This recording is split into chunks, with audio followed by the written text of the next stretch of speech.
दुनिया में कुछ लोग ऐसे भी होते हैं जो जब देखो तब रोते ही रहते हैं।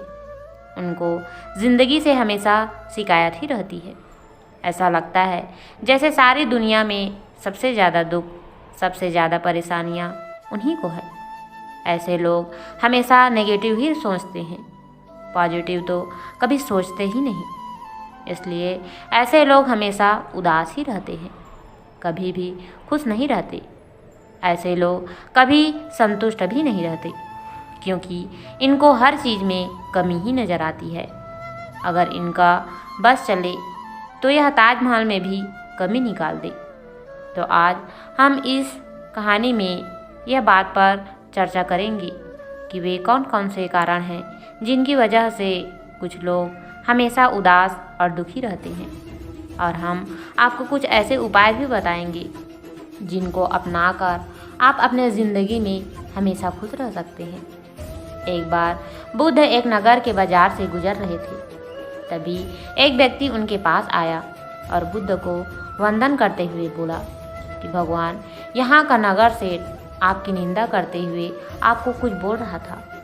अगर आज्ञा हो तो बताऊं कि वह आपके लिए क्या बोल रहा था। तब बुद्ध ने कहा कि पहले मेरे 3 सवालों का जवाब दो, फिर आगे देखते हैं कि नगर सेठ की बातें सुनना है या नहीं। बुद्ध ने व्यक्ति से कहा, क्या तुम्हें लगता है कि नगर सेठ मेरे बारे में जो बातें बोला वो सत्य है? तब व्यक्ति ने कहा, नहीं भगवान, मुझे तो उसकी बातों में तनिक भी भरोसा नहीं है। उसने बोला, इसलिए मैं आपको बताना चाह रहा था। बुद्ध ने दूसरा प्रश्न किया, क्या तुम्हें लगता है कि जिस बात को तुम बताने जा रहे हो उसे सुनकर मुझे दुख होगा? तब व्यक्ति ने कहा, हाँ भगवान, उसे सुनकर दुख हो सकता है। तब बुद्ध ने अंतिम प्रश्न किया, क्या तुम्हें लगता है जो बातें तुम मुझे बताओगे वह मेरे किसी काम की है या उससे मुझे कोई लाभ होगा? व्यक्ति ने जवाब दिया, नहीं भगवान, ये बातें ना ही आपके किसी काम की है, ना ही आपको कोई लाभ होगा। तब बुद्ध ने कहा, मेरा हृदय एक शांत सरोवर है जिससे मैं प्रेम, दया, करुणा के पुष्प रखता हूँ। जिस बात पर तुम्हें ही यकीन नहीं है, जिस बात को सुनकर मुझे दुख हो और जो बात मेरे किसी काम की नहीं है, अर्थात व्यर्थ है, ऐसी बातों को सुनकर मैं अपने शांत सरोवर रूपी हृदय को क्यों मलिन करूं?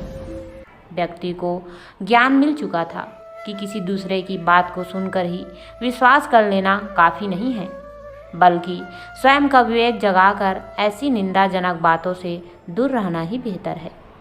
इस तरीके से हम खुश रह सकते हैं, छोटी छोटी बातों से होने वाले मनमुटावों से बच सकते हैं। दूसरी कहानी एक ऐसे व्यक्ति की है जो हमेशा उदास व दुखी रहता था। वह अक्सर चीज़ों के बारे में कंप्लेन किया करता।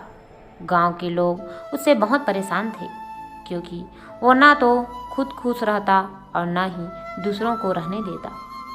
बढ़ती उम्र के साथ उस व्यक्ति का बिहेवियर और भी ज़्यादा नेगेटिव हो गया।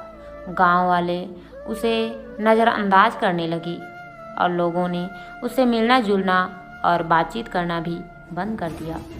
कुछ समय बाद जब वह व्यक्ति 65 साल का हो गया तो गांव में उसके बारे में कई तरह की बातें फैलने लगी कि वो बूढ़ा व्यक्ति अब खुश रहने लगा है और अब वो हर किसी से खुशी खुशी मिलता है और चीज़ों के बारे में कंप्लेन भी नहीं करता। ये सुनकर गांव से कुछ लोग उससे मिलने गए। उस बड़े व्यक्ति को खुश देखकर हर कोई हैरान हो गया और बातों बातों में किसी ने उससे पूछा कि तुम्हारे साथ क्या हुआ है, तुम अचानक इतने खुश कैसे रहने लगे हो? वो व्यक्ति मुस्कुराया और बोला, मैं सारी ज़िंदगी खुशियों के पीछे भागता रहा, अपनी खुशियाँ दूसरों में ढूंढता रहा, लेकिन अब मैंने डिसाइड किया है कि अब मैं खुशियों के पीछे नहीं भागूंगा और उन चीज़ों के साथ ही खुश रहूँगा जो मेरे आसपास है और अपनी बची हुई लाइफ को एंजॉय करूँगा। इसलिए आज मैं खुश हूँ। ये छोटी सी प्रेरणादायक कहानी हमें यह बात सिखाती है कि अगर लाइफ को एंजॉय करना है तो खुशियों के पीछे मत भागो। आपके पास जो भी है जितना भी है वो लाइफ को एंजॉय करने के लिए काफ़ी है। हम अक्सर ये सोचते हैं जब हमारे पास बड़ा घर, बड़ी गाड़ी और बहुत सारा पैसा होगा तो ही हम लाइफ में खुश रहेंगे। हम सारी लाइफ इन्हीं चीज़ों के पीछे भागते रहते हैं और इन सब की वजह से अपनी लाइफ को एंजॉय करना भूल जाते हैं।